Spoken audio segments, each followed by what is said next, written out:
This is Golden State Warriors Today by Chat Sports. Chase Sr. here with you. Appreciate all of you for hanging out with us on today's show. Coming your way, going to do a Warriors roster breakdown. Couple of roster spots available here for Golden State, but a lot of the key players on this team who are going to be on this squad in 2023, 2024 set in stone. So we're going to go player for player here to see what Golden State can have to offer against some of the other teams across the NBA. Before we begin, though, this is going to be our pinned comment, so feel free to scroll on down and get those predictions in for Golden State for this upcoming season.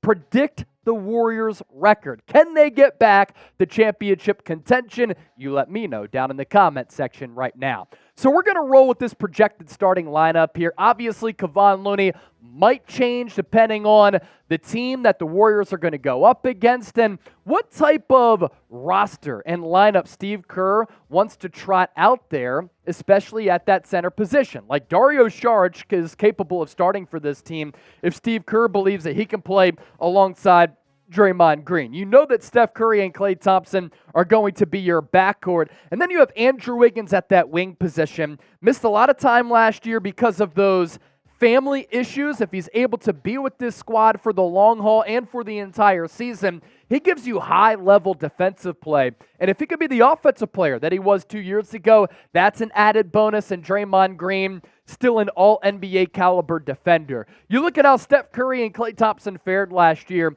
it's wild to me that Steph is still cooking. 35 years old like this, 29 points per game, 6 rebounds, 6 assists, so efficient too with the amount of shots that he's taking. He's still connecting on about 49% of his field goals, just shy of 43% from three-point range. A little injured last year for sure, but look, Steph Curry at this point still a top 5 player. And then Klay Thompson, his best season for a while.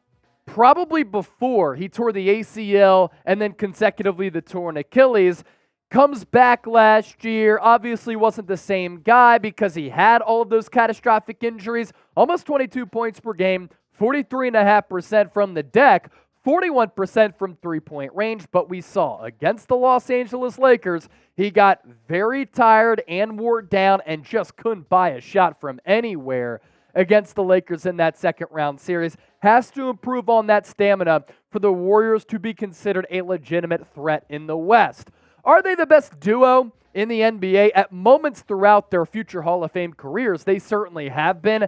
Right now, I don't think that they are, but they could change my mind very quickly, especially if they put up numbers like they did this past year. So what do you think are the Splash Bros, the NBA's best duo? Why for yes and for no? As always, we want to hear from Dub Nation. I think it's really paramount that Andrew Wiggins returns to the form that we saw 2 years ago. In the NBA Finals against the Boston Celtics, I actually thought that Wiggins was the second best player on the Warriors. Number one player, obviously Steph Curry, who won his first NBA Finals MVP. And I say that because Wiggins hit timely shots, he rebounded the basketball well, and he was a pest defensively against Jason Tatum. This past year, the numbers weren't bad. 17 points per game, almost 40% from downtown. He just wasn't available enough. 37 games played, he was a little bit spotty. Then as he starts to find his groove after not playing for a while, he plays against the Sacramento Kings in that 7-game series. He gets injured against the Lakers, and he clearly wasn't the same guy. Draymond Green coming back to the Dubs on that 4-year, $100 million extension. That final year of the deal is going to be a player option. Don't nitpick here, Dub Nation, and look at the numbers and say he's not worth that price tag. He's not as productive. He's falling off a cliff.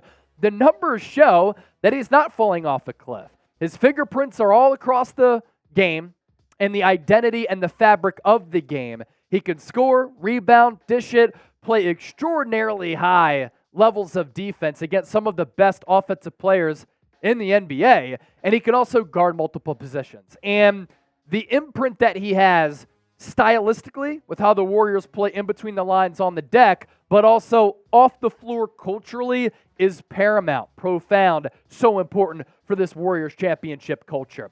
Before we continue to move forward, we are 56 people away from 59,000 subscribers right here on Warriors Today. Second straight summer in which we have surpassed more than 1 million views during NBA free agency and the NBA draft. And a big reason we've been able to grow so much, your continued support, and you continue to come back to me right here on the show. 56 people away from 59,000. Can we get there with this video? And then after that, we're coming for 60K. Coming at your neck, 60K subs. All right, returning pieces here. Jonathan Kuminga, if he does not get dealt, I've always been bullish on his potential. The former 7th overall pick from a couple of years ago does have a lot of ability. This really could be a make or break year for Jonathan Kuminga. Show us that that potential isn't just potential. Show us that you can actually be a consistently good basketball player. He has all the ability, athletically, length, size, little bit of a shot. Could be a good system fit. Some of the backdoor cuts throwing down those hammers, needs to put it all together this year, and he figures to have a lot of minutes in order to do just that. If he doesn't, going to be a flop. Maybe he gets traded after this year. Moses Moody, I really like what he displayed against the Lakers. Solid defense, willing defender, very active, and a good three-point shooter. Woo pig. And then Gary Payton II, the trade for him I thought was interesting. Like pretty much Golden State gave up James Wiseman, former number 2 overall pick, for Gary Payton II. That's how desperate they were for wing defense and to improve what was up until that point one of the worst defenses in the NBA. So GP2 is back, and you have to imagine his role is going to grow a little bit more as well. And then you have the veteran additions here. Chris Paul going to be that initiator for that bench unit. He has said that he kind of wants to play alongside Steph Curry and Klay Thompson. That would throw a wrench into the starting 5 plans for Steve Kerr. But at the very least, he can lead that second unit, and he can run the offense in a very smart way with his high basketball IQ. He's a good decision maker with the basketball. He's going to set his teammates up. He's going to be a leader. He's going to be a floor general. Pretty efficient offensive player, too, as you can see by the numbers here. And he's not going to take ill-advised shots pulling up from 30 feet with 20 seconds left on the shot clock like sometimes Jordan Poole did, which caused Steve Kerr to want to pull his hair out. Dario Saric, a move that we talked about time and time again, and I continue to say he'd be a great system fit. Good pick-and-roll player, pick-and-pop player, catch-and-shoot threes last year. He was very efficient, shooting the ball from long range, connected on about 39% of his three-point shots. He's kind of a mini Draymond Green here. They're about the same size. I'm talking mini Draymond Green because he's not going to have the overall impact of Draymond.